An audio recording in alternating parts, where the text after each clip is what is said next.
ഇന്നത്തെ വീഡിയോയിൽ നമ്മൾ കാണാൻ പോകുന്നത് വയനാട് ജില്ലയിലെ ക്യാപിറ്റൽ സിറ്റി ആയിട്ടുള്ള കൽപ്പറ്റ ടൗണിനെ കുറിച്ചാണ്. അപ്പം ഞാൻ ടൗണിനെ കുറിച്ച് കൂടുതലൊന്നും വിശദീകരിക്കുന്നൊന്നുമില്ല. ഇന്ന് ഞാനൊരു കംപ്ലീറ്റ് വാക്ക് നടത്താൻ പോകുന്നത് ടൗണിൽ നിന്ന് ഈ ഒരു അറ്റം മുതൽ അങ്ങേ അറ്റം വരെ. ഇപ്പോൾ ഞാൻ നിൽക്കുന്നത് പുതിയ ബസ് സ്റ്റാൻഡിൻ്റെ പരിസരത്താണ്. ഇവിടെ നിന്ന് തുടങ്ങും. അപ്പോൾ ഈ കൽപ്പറ്റനെ പറ്റിയിട്ടുള്ള വിശദാംശങ്ങളൊക്കെ കൽപ്പറ്റ സ്വദേശികളായിട്ടുള്ള ആളുകൾ ഈ വീഡിയോ കാണുന്നുണ്ടെങ്കിൽ ഞാൻ ഈ വീഡിയോയിൽ കാണുന്ന സ്ഥലങ്ങളെക്കുറിച്ചോ നിങ്ങൾക്ക് അറിയാവുന്ന എന്തെങ്കിലുമൊക്കെ ഉണ്ടെങ്കിൽ കമൻറ്റിൽ രേഖപ്പെടുത്തുക. ഇപ്പോൾ ഒക്കെ വീഡിയോ കാണുന്നതിലുപരി വീഡിയോയിൽ നമ്മൾ കൊടുക്കുന്ന വിവരണങ്ങളെക്കാളും കൂടുതലായിട്ട് ഈ വീഡിയോക്കടിയിൽ വരുന്ന കമൻറ്റുകളാണ് എല്ലാവരും ഇങ്ങനെ പരന്നു നോക്കുന്നത്. അതുകൊണ്ട് ഈ വീഡിയോ കാണുന്ന ഈ കൽപ്പറ്റയെക്കുറിച്ച് അറിയുന്ന സ്വദേശികളുണ്ടെങ്കിൽ ഇതിനിടയിൽ കമൻറ്റുകൾ ചെയ്യുക. ഓക്കെ. കൽപ്പറ്റ പുതിയ ബസ് സ്റ്റാൻഡിൽ നിന്ന് നമുക്ക് തുടങ്ങാം.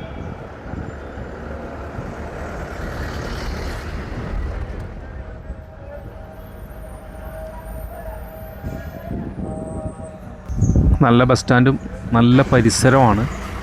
നല്ല ലക്ഷണമൊത്ത ഒരു ബസ് സ്റ്റാൻഡാണ്. ഞാൻ മനസ്സിലാക്കുന്നത് വയനാട് ജില്ലയിലെ ഏറ്റവും വലിയ bus stand Kalpetta bus stand ആയിരിക്കും എന്നാണ്. മറ്റേതെങ്കിലും ഉണ്ടോ എന്നെനിക്കറിയില്ല. ഈ ബസ് സ്റ്റാൻഡിനെ കുറിച്ച് കൂടുതൽ അറിയുന്നവർ കമൻറ്റുകളിൽ പറയുക.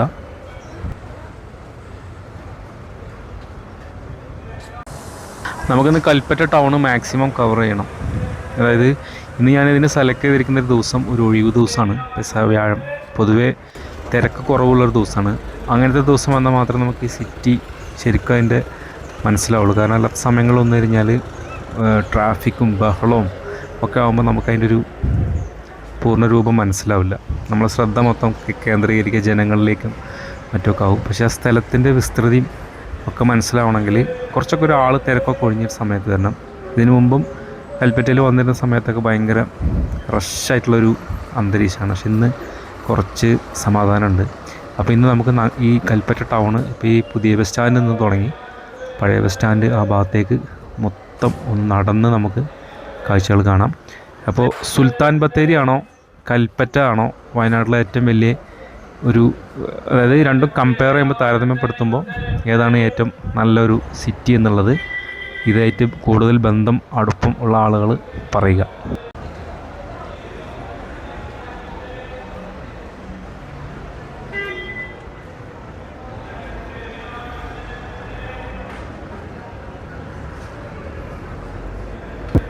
വലിയ ബസ് സ്റ്റാൻഡാണ്. നിരവധി ഷോപ്പിംഗ് കോംപ്ലക്സുകളും അതിനോട് ചേർന്നുണ്ട്. ഞാൻ മനസ്സിലാക്കുന്നത് വയനാട്ടിൽ തന്നെയായിരിക്കും വലിയൊരു ബസ് സ്റ്റാൻഡാണ്. വേറെ ഏതെങ്കിലും ഉണ്ടെങ്കിൽ കമൻറ്റിൽ അറിയിക്കുക. ഇനി നമുക്ക് ഇവിടുന്ന് സിറ്റിയിലേക്ക് കിടക്കാം. വൃത്തിൻ്റെ കാര്യത്തിൽ സുൽത്താൻ ബത്തേരി മാത്രമൊന്നുമല്ല, കൽപ്പറ്റ നല്ല വൃത്തി തന്നെയാണ്. ഞാനിപ്പോൾ ഒരു റൗണ്ട് നടത്താൻ കഴിഞ്ഞിട്ടാണ് ഞാൻ ഇങ്ങോട്ട് വന്നത്.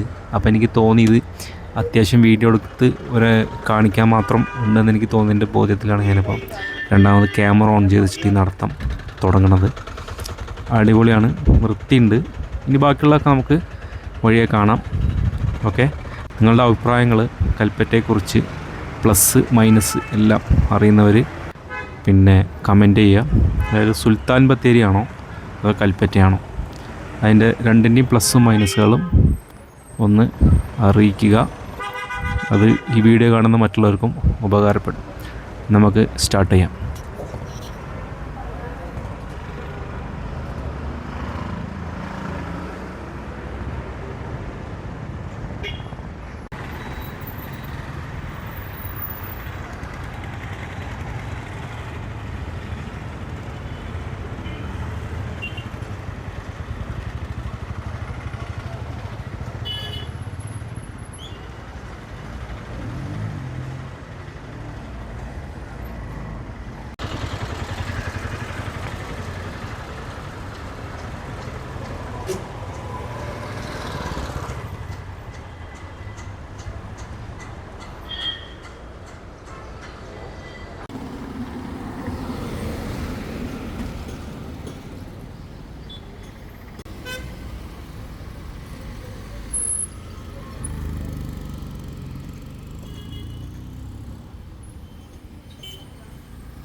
ക്ലീൻ സിറ്റി എന്ന് സുൽത്താൻ ബത്തേരിയാണ് എല്ലാവരും പറയാറുള്ളത്.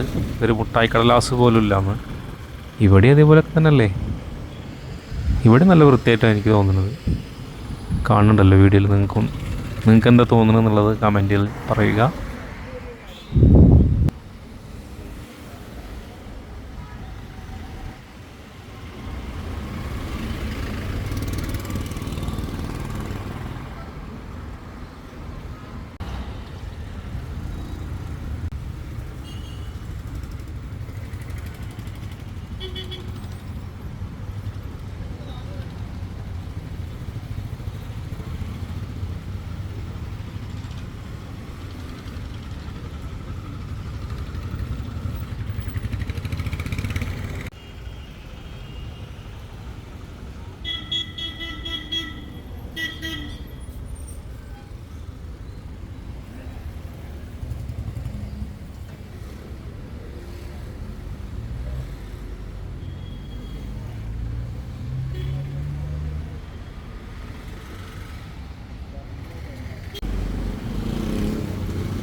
സാധാരണ ഒരു നോർമൽ വർക്കിംഗ് ഡേൻ്റെ അന്ന് വന്നു കഴിഞ്ഞാൽ ഈ നഗരം ഇങ്ങനെ നമുക്ക് കാണാൻ പറ്റില്ല. കാരണം അത്രയ്ക്ക് വാഹനങ്ങളായിരിക്കും. അതിന് മുമ്പ് വന്നിട്ടുണ്ട്. അപ്പോൾ അപ്പോഴത്തെ വെച്ച് നോക്കുമ്പോൾ ഇപ്പോൾ ഭയങ്കര ശാന്തമായിട്ടാണ് എനിക്ക് ഫീൽ ചെയ്യുന്നത്. വാഹനങ്ങൾ കുറവാണ്. കടകളൊക്കെ അത്യാവശ്യം എല്ലാം തുറന്നിട്ടുണ്ട്. പക്ഷേ ജനങ്ങൾ കുറവാണ്. റോഡൊക്കെ കുറച്ച് ഫ്രീ ഉണ്ട്. ഇപ്പോൾ നമ്മുടെ കൽപ്പറ്റ ടൗണിന് ബൈപ്പാസ് ഉണ്ട്.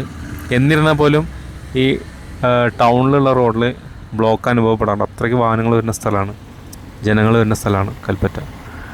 അപ്പോൾ ആ സമയത്തൊന്നും വന്നു കഴിഞ്ഞാൽ നമുക്ക് സിറ്റിൻ്റെ ഒരു വീതിയും വിസ്താരമൊന്നും മനസ്സിലാവില്ല. ഇപ്പോൾ വരുമ്പോൾ കാണുമ്പോൾ കണ്ടില്ലേ എന്താ അതിൻ്റെ വീതിയും എല്ലാം മനസ്സിലാവേണ്ടത് മാത്രമല്ല ആ നീറ്റ്നെസ്സും നമുക്ക് എടുത്ത് കാണിക്കുന്നു. ഇവിടെ ടൗണിൽ കച്ചറൊന്നും ഇല്ലാണ്ട് നല്ല നീറ്റായിട്ട് കുപ്പയൊന്നും അവിടെ ഇവിടെ ഒന്നും കിടക്കാണ്ട് നല്ല നീറ്റായിട്ടുണ്ട്.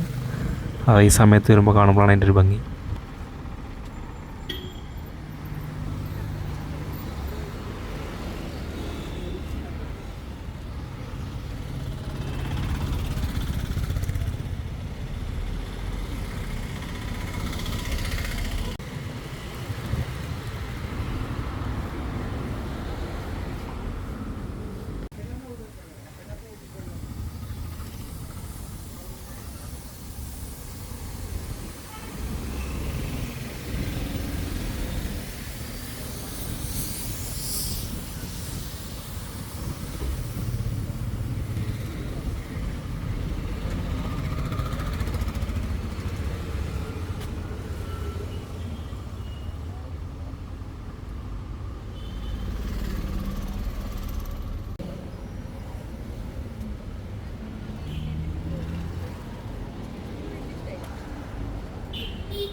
നമ്മൾ പഴയ ബസ് സ്റ്റാൻഡിൻ്റെ പരിസരത്തെത്തി.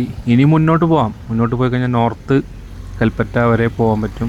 നമുക്ക് ഈ ടൗൺ ഏകദേശം ഇപ്പോൾ മനസ്സിലായി. ഇതേ ഒരു നീറ്റ്നെസ്സിനുള്ള സ്ഥലത്തുള്ളത്, എല്ലാ ഭാഗത്തുള്ളത്. നോർത്തിൽ ആ ഭാഗത്തേക്ക് പോയി കഴിഞ്ഞാൽ അവിടെ കളക്ട്രേറ്റും മറ്റൊക്കെ ഉള്ള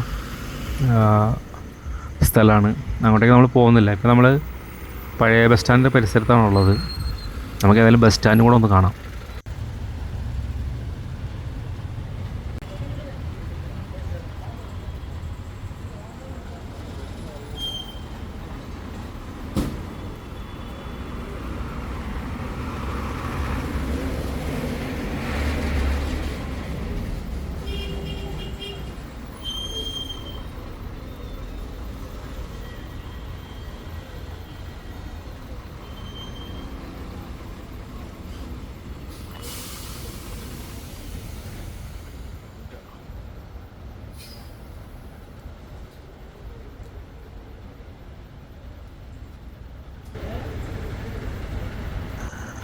പഴയ ബസ് സ്റ്റാൻഡ് ഒരു ചെറിയ ബസ് സ്റ്റാൻഡാണ്. അപ്പോൾ കൽപ്പറ്റ സിറ്റി ഞാനൊന്ന് കാണിച്ചു എന്നേ ഉള്ളൂ. ഞാൻ കൽപ്പറ്റയെ കുറിച്ച് ആധികാരികമായിട്ടൊന്നും പറഞ്ഞിട്ടില്ല.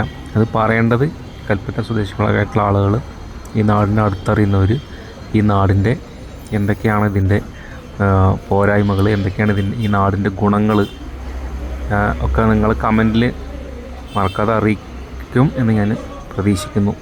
ഓക്കെ, ഈ വീഡിയോ എല്ലാവർക്കും ഷെയർ ചെയ്ത് കൊടുക്കുക. കൽപ്പറ്റ അവസാനിച്ചിട്ടില്ല കേട്ടോ, ഇനിയുണ്ട്. ഞാൻ പുതിയ സ്റ്റാൻഡ് മുതൽ പഴയ സ്റ്റാൻഡ് വരെ വന്നിട്ടുള്ളൂ. ഇതിനപ്പുറത്തേക്ക് പോയാൽ ഇനിയുണ്ട്. അപ്പോൾ വീഡിയോ കണ്ടിട്ട് കമൻറ്റ് ചെയ്യുക, കൽപ്പറ്റയാണോ ബെറ്റർ, സുൽത്താൻ ബത്തേരിയാണോ ബെറ്റർ. ഓക്കെ, അടുത്തൊരു വീഡിയോയിൽ നമുക്ക് വീണ്ടും കാണാം. ഓക്കെ, മറ്റൊരു സബ്ജക്റ്റ്. Bye bye.